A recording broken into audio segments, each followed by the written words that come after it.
Ia fa. Anga yoi mai foi le tino ne tai au.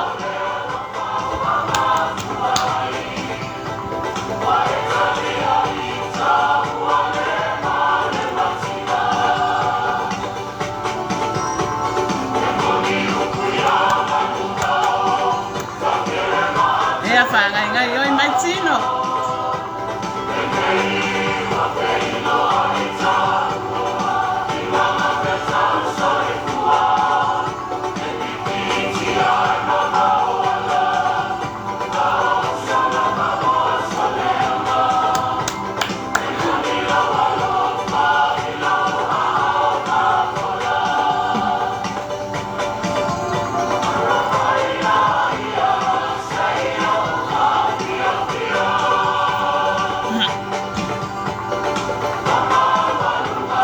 Simai.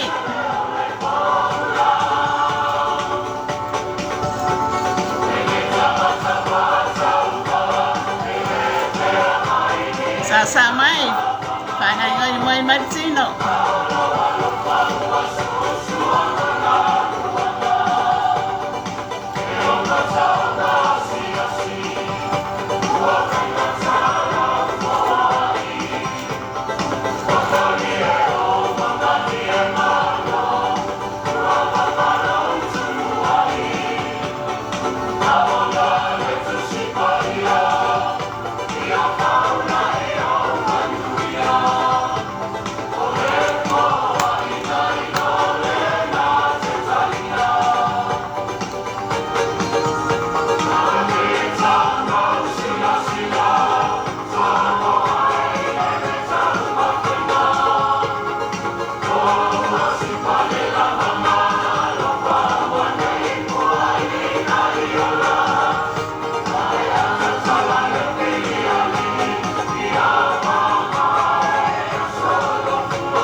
Marosa I fuai la sunga fa fenga tito man faltua. Partai le linee a Feau.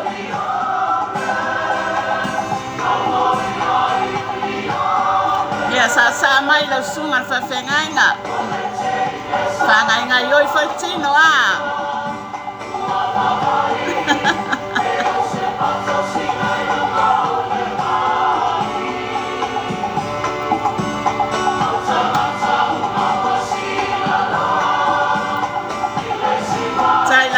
Sunga fa fenga mole se fala ama tangofie ia ile tuone ya Feau.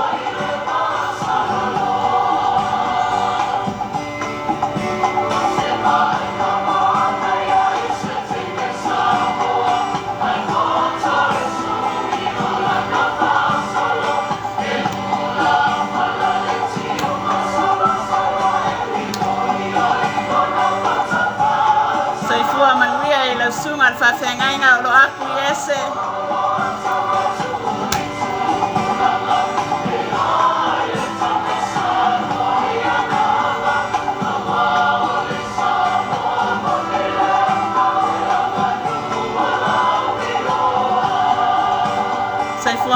e la sunga whawhengai ngā roa.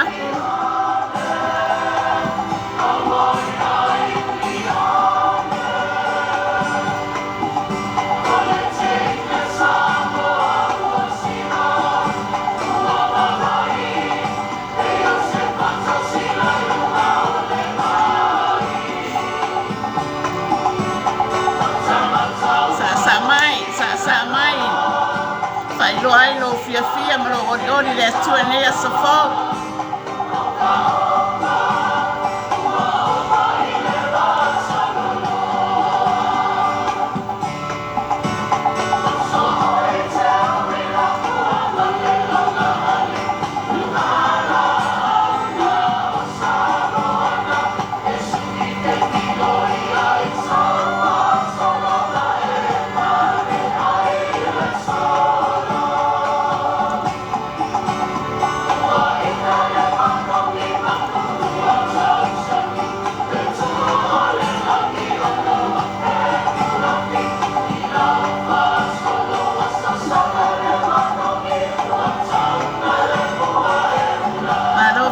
Sunga whawhengai ngā le Satauro.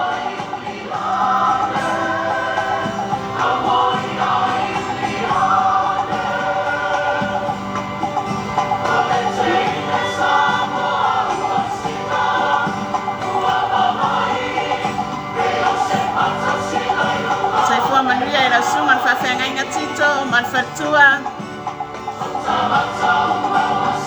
Whaftai whatasi mai.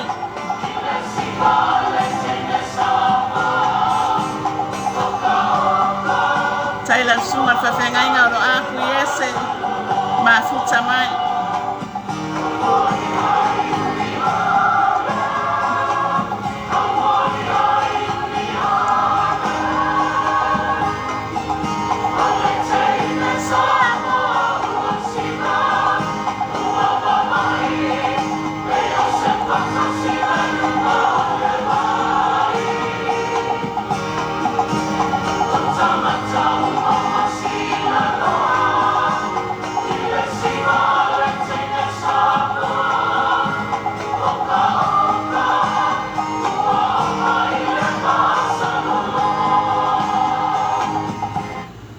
Amen.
Soifua manuia la sunga le faitua Susan Fetalainga. Tai fatasi mai, fatai le tua nea sofo.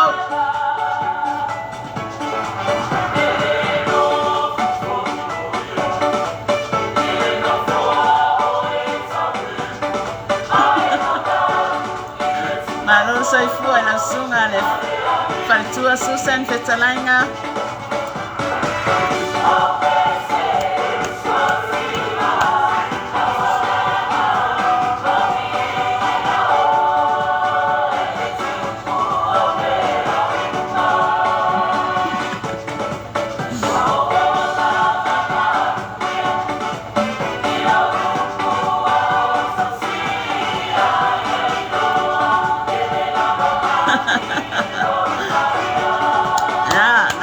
Sa mai fatua.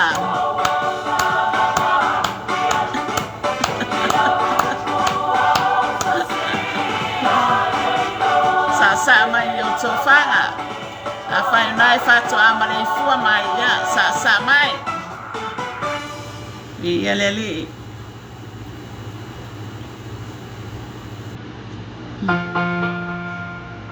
Ya fa fua mai. Ese fanya nganga. Mano sei fuai. Sister pematasina ngongo. Tai mafuta mai. Tai fatasi mai. Fa manuia le tua le mafutaka.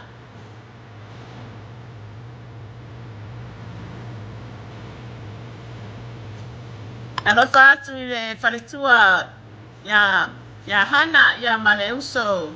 Fola tala lele ya ai. Soifua manuia na suma fa fenanga mai. Malo soifua.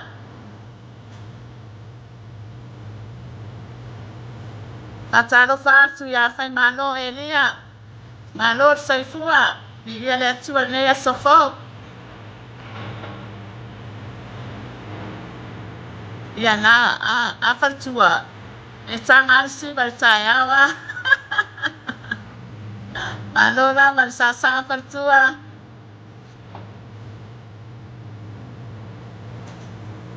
Soifua manuia la suma fa fenanga mai.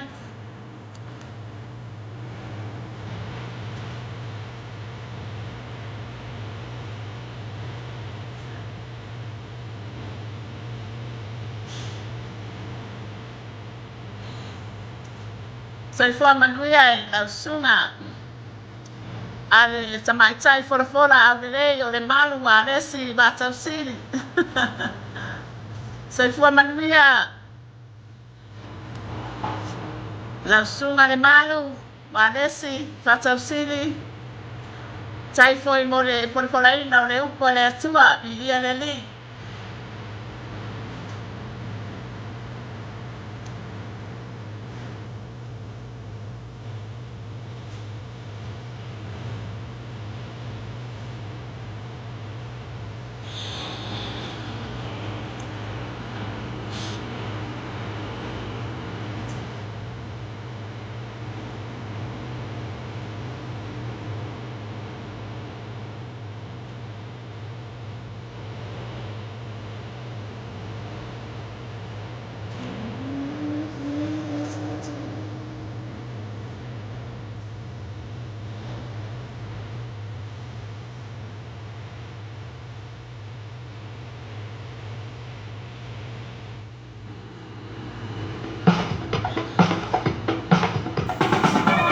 Ya, sa mai neta yao. Satauro e faima famalosi tino. Ina ia malosi ai nganga i falongolongo le upo le atua.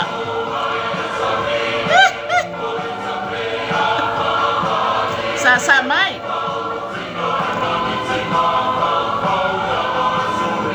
A faina e fatua e malei fua mai. Yo tofanga sa mai. A fai foi o isa mea na le fia ia na po. Ya sa mai.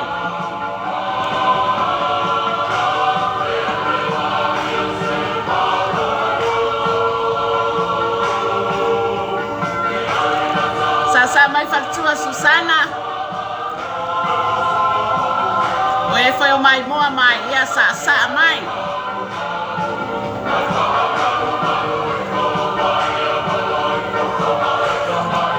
Tai lava la sunga fai malo Elia fa tasi mai. Basta Tito sa mai.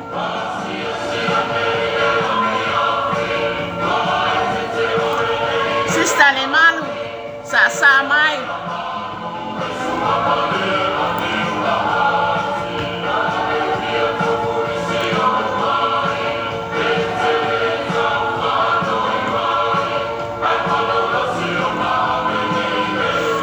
Tai lava fale tua sa sa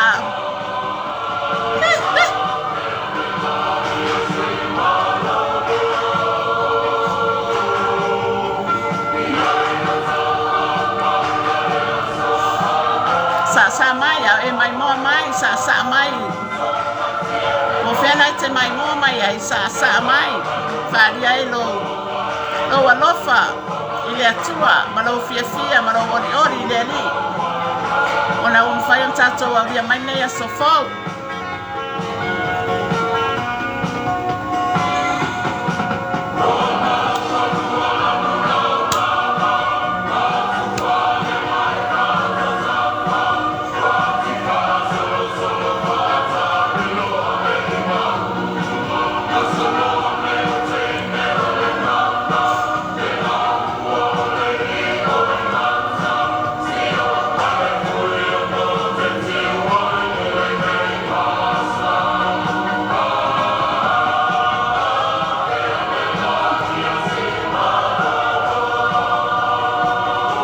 Sa mai, siva mai, siva moleli.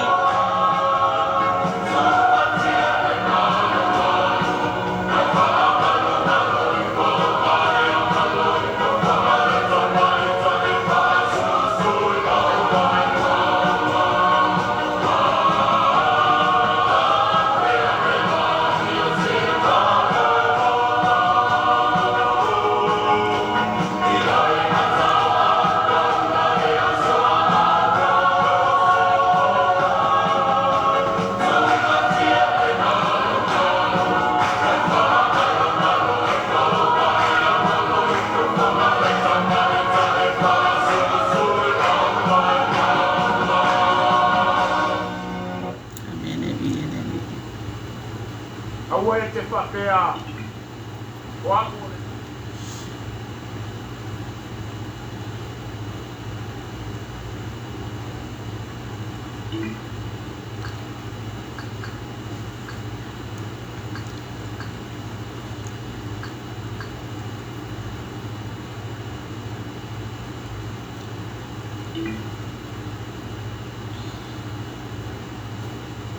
Pai titi.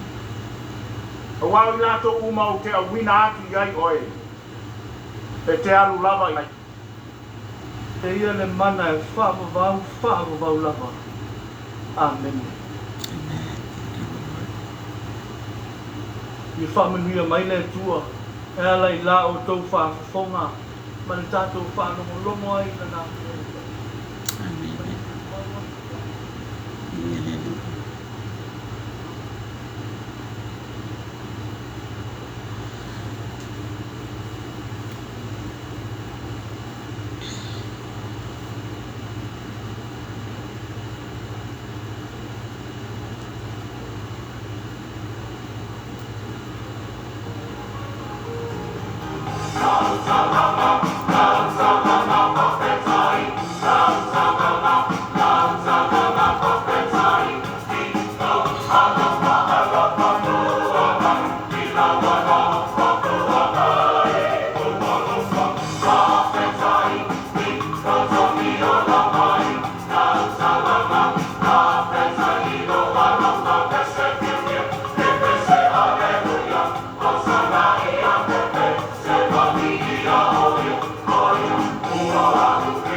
sunga whawhengainga, Paulo Atonio. Tai le whatasi mai, tai mafuta mai, whatalo whatui. La sunga whawhengainga ma le wharitua ma le nofo aloi. Na fo I stete o Hawaii. Whatalo whatui le uso au le leile o Natasha, Faita, Ho. Tai whatasi mai, Natasha, tai fo I mo le porkalama matangofie. Whamawalunga I le viringa o le atua o le auaunanga.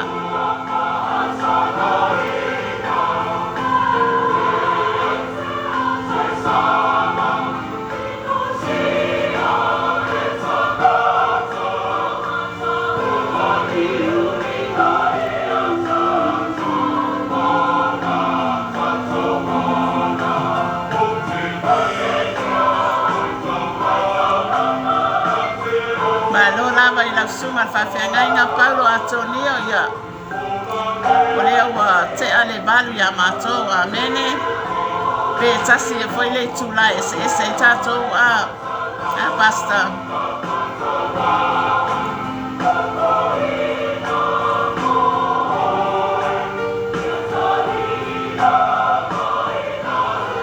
Tai la sunga whawhengainga Paulo Atonio whatasi mai.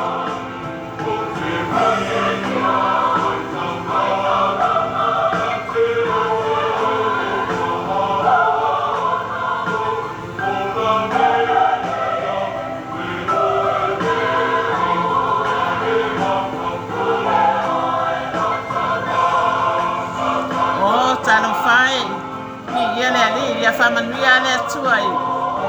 I le appointment I nei fo iaso la sunga whawhengainga. Ia le whamalolonga a le atuai lunga I la wawauna.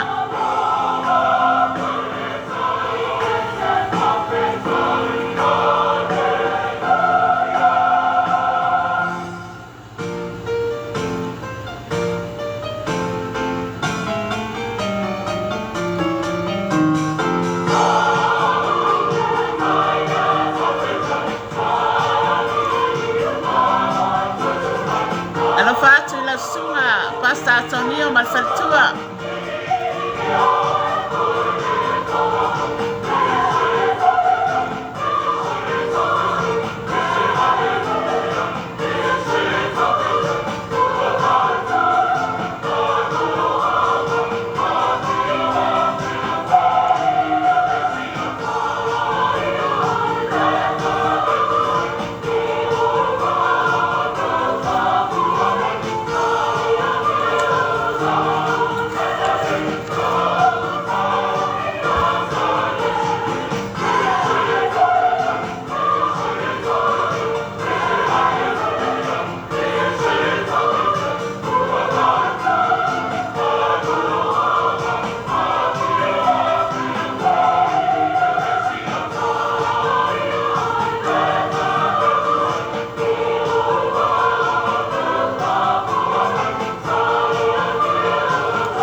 Tai lava.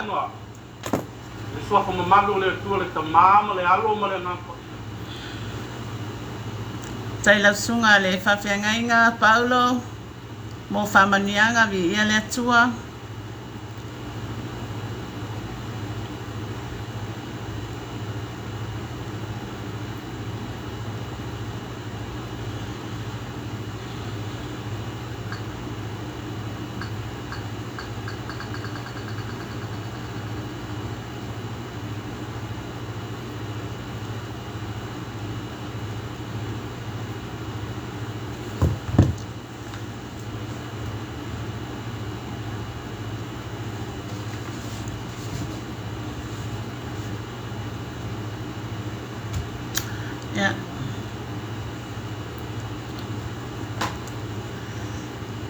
Malo lama le ono sai. Malo foi le whapalipale a. Malo foi le whatotoa nei asofo. Ia. Whaftai foi mo le whafonga mai foi I vivi inga matango fie. O le tātou atua nei asofo. Amene. Ia. Au nei tai au. Ia se o taita ina fo I tātou I se tatalo whamaolunga I le vi inga o le atua. Ia mwhapena fo I ona whamanuia mai ai tama ia I tātou nei aso. Amene. Ia. Le atua le mātou tamapa ia wa mātou wala awatu la wa fio nei tai au fo. Tama whaftai nei aso fo whapopo I aso le mātou wola. Whaftai tamai lau whamalolonga mana I mai o mātou tino. Whaftai le mana o lua nganga pa ia o fio matai to lua ina I mātou. Whaftai tamai le toto Yesu sau ina I mātou. Whaftai au angelu pa ia I whapenao na fio matou la wapi. I o tonu o mātou whale manofuanga o mātou iai tamale nei lalolangi lo mātou atua. Tamale se mea mātou te mawhai ani nei tai au. Pe ale se noa mala o fio wa mātou wala au tamale mana. Le mana o lau whaunga ina ia ilunga ia te au lau au auna. Ina ia o whasoa ina lo finangalo ma le ukwa wina lau o fio. O ia ile manuia ma le alofa mai lau o fio tama. Tama fa manuia le whalongolongo lau whanau ni le yaso. Ia manuia mea uma tama ona Yesu. Amene ma amene tama.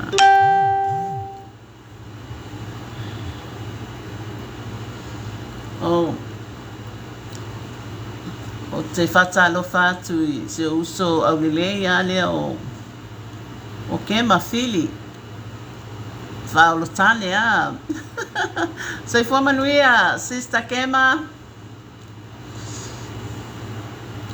Ia o whetau ia lo sau a lea la tatou wofo I le upo le atua. Amene.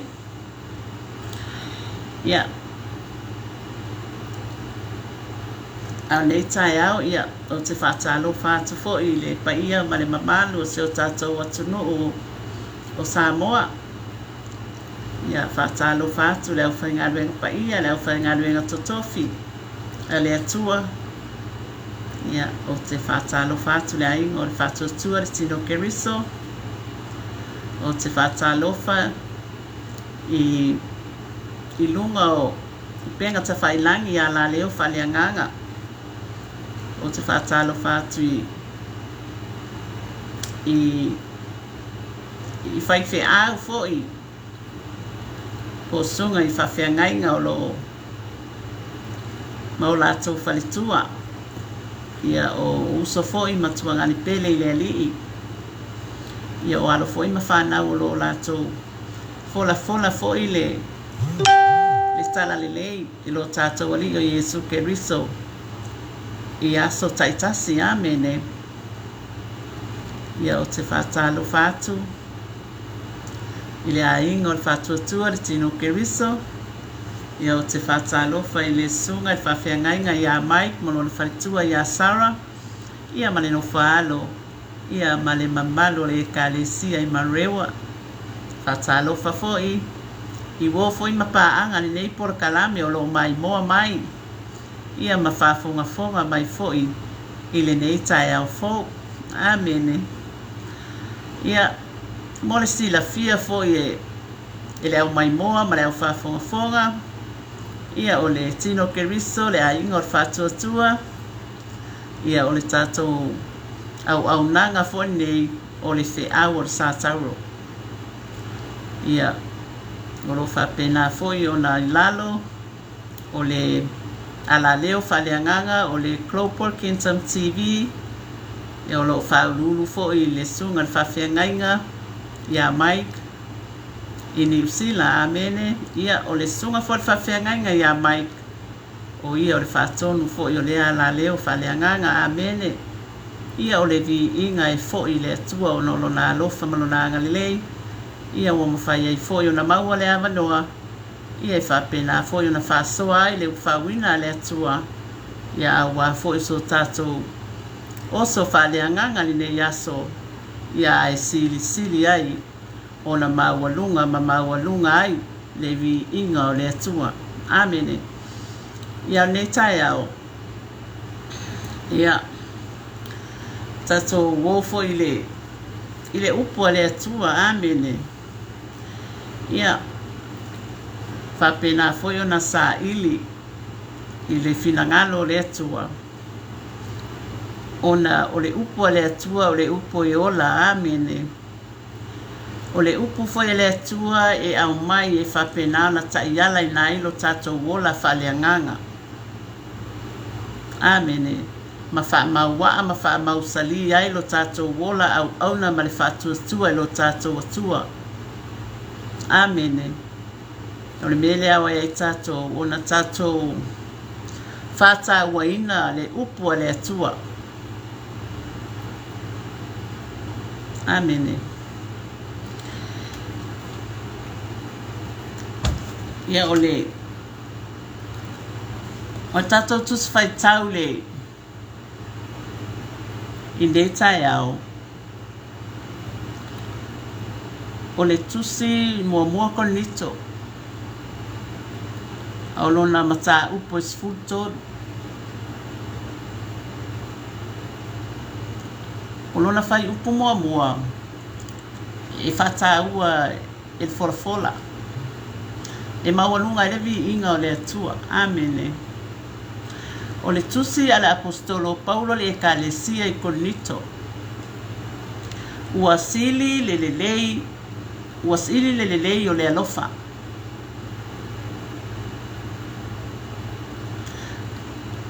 O te whai tauina le whai upu mua. A whai o te tautala i ngangana a tangata a toa maangenu. Ai le aiso wa lofa wa avea umaapa me mea talili po se sume palo tangi. A whai o te tautala i ngangana tangata a toa maangelu. Ai le aiso wa lofa wa avea umaapa me mea talili po se sume palo tangi. Amene.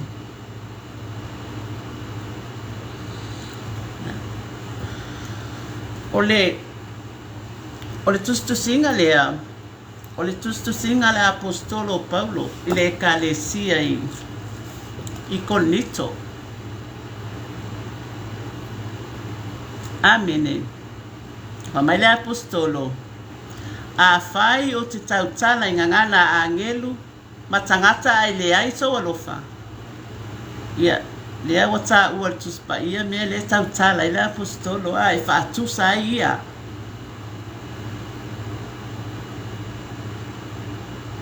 Amene. Mai whamai le apostolo. A whai o te perfetaane, pe o te iloa mea lilo uma, pe o te whaatuatua, e ave ese maunga ai le aiso alofa. E le au ngā lava. Amene. Pe o whamaila apostolo, pe o te tufa ina o mea e whanga ina i tangata matitiva. A whaifo e tu ina lo tino i sunu ina. A le aiso alofa. E le ai lava sona o ngā ia tea. Amene o tustusinga i o tustusinga le apostolo o Paulo. Amene. Awa o le alofa e ono sai. O le alofa e anga malu. O le alofa e le losi. E le mita vale. Amene. E le whawheteina. E le amio matanga le alofa. E le sa ilia e ia ana lava mea. E le whaitaita ngofi. Amene. E le whaitau leanga o tuina mai elis. E le fia le amio leanga. Ai fia i le whamaoni. Amene. E le amio matangale. le alofa, amene. Fai mai le tusi Sakaria. Aua le mana tunati o tō loto e se mea leanga, e fai le tasi. Aua foi le fia le tau tope pelo, awa o mea umaia o te ino ia i wa fetalai mai ai le ali. Amene. Fai mai foi le Filipi e lua o lene a fai e ai se fa ma fana ia ke riso. A fai e ai se fa matala loto i le alofa. A fai e ai se ma futa fa tasi male anganga. A fai e ai se alofa muti vale. Ma se loto alofa. Amene. E le fia foi le alofa i le amio le anga e fia le fa maoni. Amene. Mai leo le Roma es fuma lua fai upoeiva aua ne i whaatanga alofa. Ia ino i le leanga, ia pipi i le lei. Ai fai mai le tuse ia kopo, ai se tasi whanongolongo i le upu, ai le ana iai, e whaatusa ia tangata ua vava ai le whaata i lona lava ata na whanau mai ai. Amen. Ya. Pe ona o fai atu. Ole tusi le ale. O tusinga ole mata upu le ese fultolu ole mo konito mata upu fultolu. Ole fai upu mo le na o avatu. O tusinga ale apostolo o Paulo. Il ekalesia i konito, amene. Ai ua au maia fo i la le tusinga matango fiele ale apostolo i le neitai au. I whapena fo i ona mai e toi whamanatu mai ai ai tātou tangata Kirisiano, amene. Tangata whātua. O e fo i mai mua mai ma whafonga mai neitai au. Ia, i whapena fo i ona au ngā fo i mataua le upua le atua ia i tātou malava. Amene. Ina ia whapena ona maua e tātou le manuia. Amene. Ia o leo se o whatalofa atu lava i blessing a peone Wayne. Whaftai lava whatasi mai, whalitua la lelei vi ia leli i nei tai au, nei te ua pasi atu lungas whalitua. Ai, e peifo ona o whasoa atu nei tai au, amene, ona o le alofa. Ia maua uma e tātou tangata Kirisiano le alofa, amene. Pe tātou te whaia ni mea lelei poa, ni mea te lela popo ai tātou te whaia. Pe ona whai mai ai le apostolo. Perfetane e loa ia mea lilo. E whātua whai atu lea maunga o na aru lea amene. Pe o le e whātusa fo inaia. Na e tautala ele fionga pai a le atua. E whātusa i fo le whātua le fuol sinapi amene. Ona ole la aule o sinapi e tupu mawalalo ai mafala ona la e whaatusa fo i aile e whaatuatua o le tangata whaatuatua. Amene. O le mea lea e taua vatua nei tai au. Ia tātou fo i olo o whapenao na soifua pea ma ola fo i nei lalolangi. Tātou maua fo i le malosi mai le atua i aso uma ma aso taitasi, amene. Ia e whapenao na maua fo i e tātou le alofa. Whamai le apostolo, a whai o te tautala i ngangana tangata atoa ma angelu ai le aiso alofa. E whātusa ina ia i apa me mea tā lili ma sume palo tangitangi e whapena fo i la tātou. A whai fo i tātou te tautatala i ngā ngana po o atu ai ngā ngana ua tātou maua le nei lalolangi. Ai le aiso tātou alofa. Ia e mai mau fo le taimi a. Pe fo i tātou a tingi apa fo i la ele e o tonu tu lou lava. Ia ona o lea fo i wa tātou i lunga o lea fionga pa ia lea tua pe o mea nai au mai e whapena ona whatu saina i fo i le tangata e soifua maola. Ma tele ana me whai ma ai a lea ise alofa ia. E mai mau a toa fo i le tau mawhainga. Amene. Ia o le mea lea e whataua e tātou le alofa o le alofa e whai le apostolo e ono sai e le losi vale e le whaitaita ngofie. Amene wa e tele fo iau tātou isi taimi.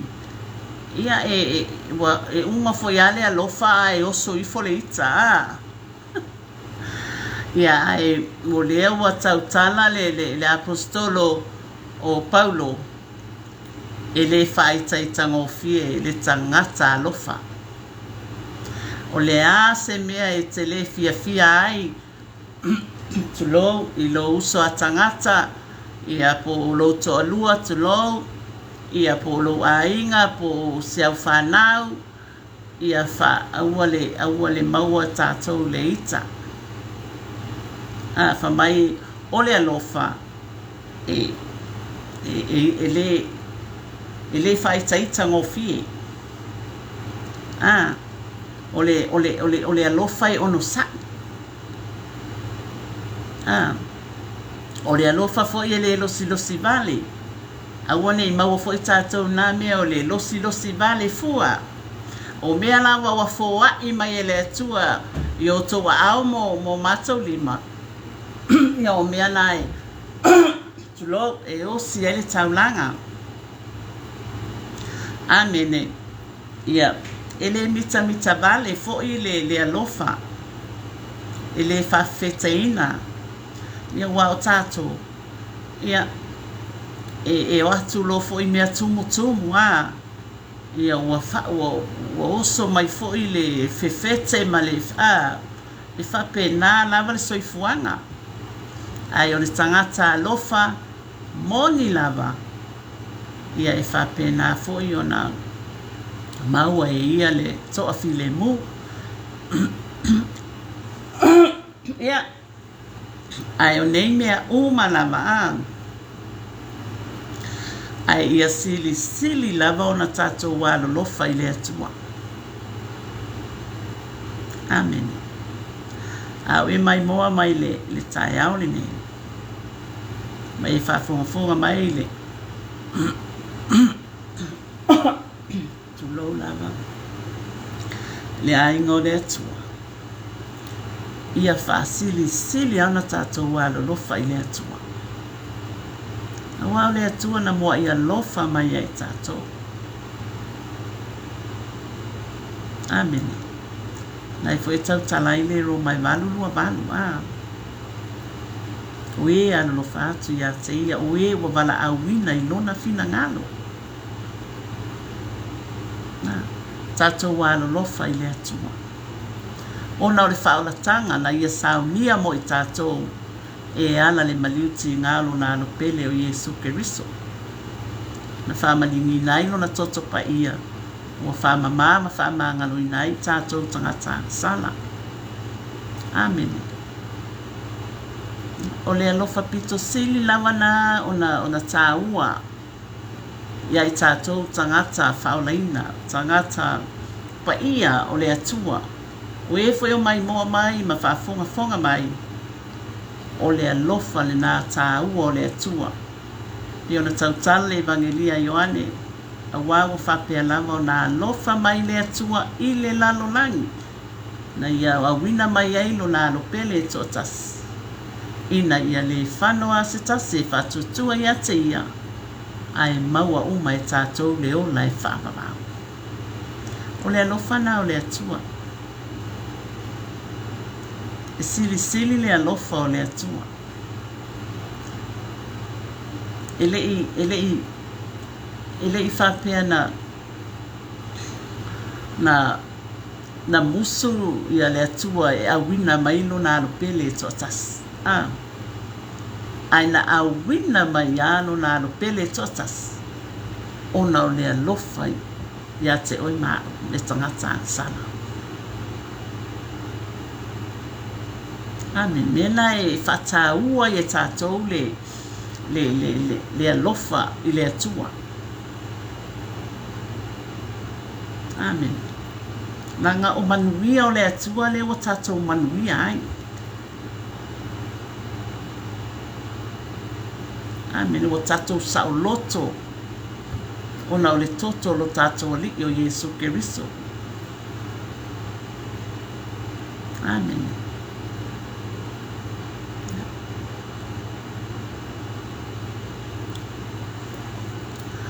Ia e talitono o lea ua whaafonga vai fo'i ia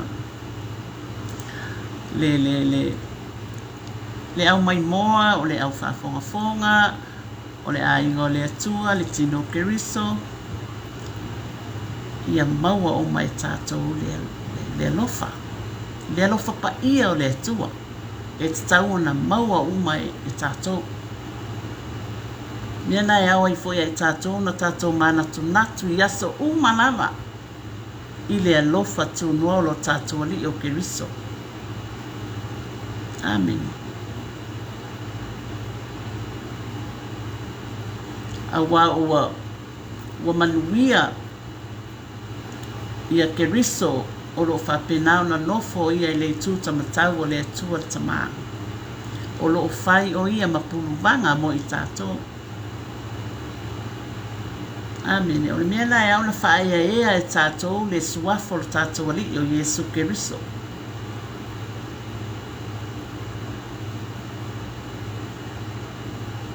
Ia tātou wālo lofa i le atua.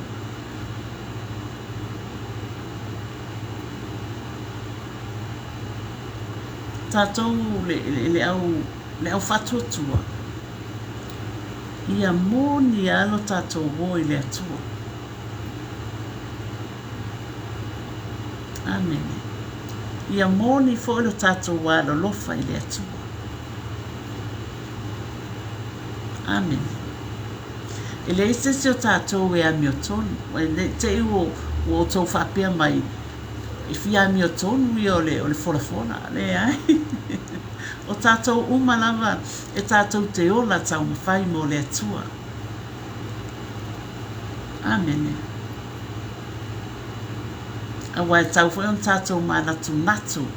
I lona alofa malona anga lei. Amen. Ia i tātou yaso uma. A whai na whai e Yesu Keriso le ngā luenga alofa mo i tātou i nunga le Satauro. O le ala se tātou ngā luenga le lei mo ia. O le tātou ngā luenga le lei mo ia o le whatuatua. Tātou whatuatua.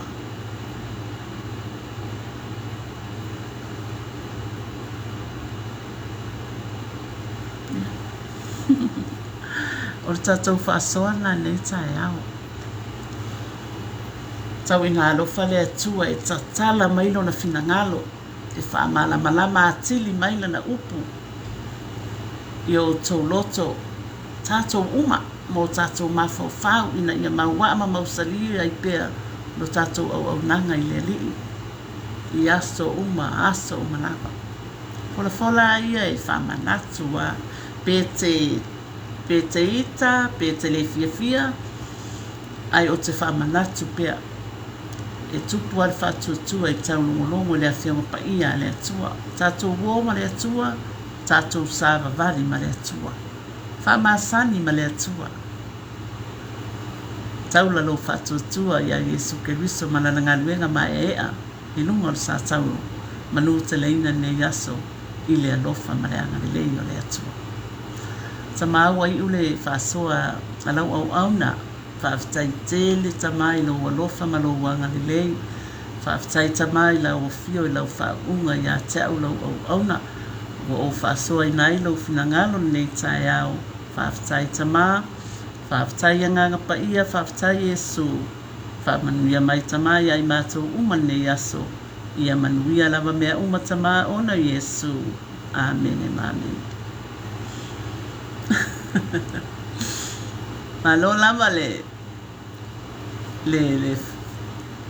whafonga mai fo ia le fo iwa mai a le tato pasoa nei tai au amen. Ai o te whata lofa tu i le whaletua la le ia mareta tau lolo. Tai whaletua ma futa mai whamanuia le atua i le ainga. Ia o te whata lofa tu fo ia amitua nai senga le moe. Whaftai whatasi mai, whaftai ma futa mai, whamanuia le atua i le ainga. Ia ai o te le i alu ese fo i ma le tato porkalama le nei tai ao. Ia o te whaftai atu. I sunga i whawhiangainga mō lātou whaletua. Ia o fo'i mō lātou whaletua mati a kono. Ia o sopele matua ngane pele i le alii. O alo fo'i ma whanau. O fo'i na mai moa mai ma whafonga mai nei tai ao. O te whaftai atu. Mai ta ele o lo loto. Whaftai ni mafuta mai. Whaftai lo tō wanga lelei ma lo tō wālo lofa i le atua. Ua whapena ai o no tō whatasi mai nei tai ao. Ia whamanuia tele lava le atua ia te o tō umalava. I le suafa manuma lolo tātou wali o Yesu Keriso.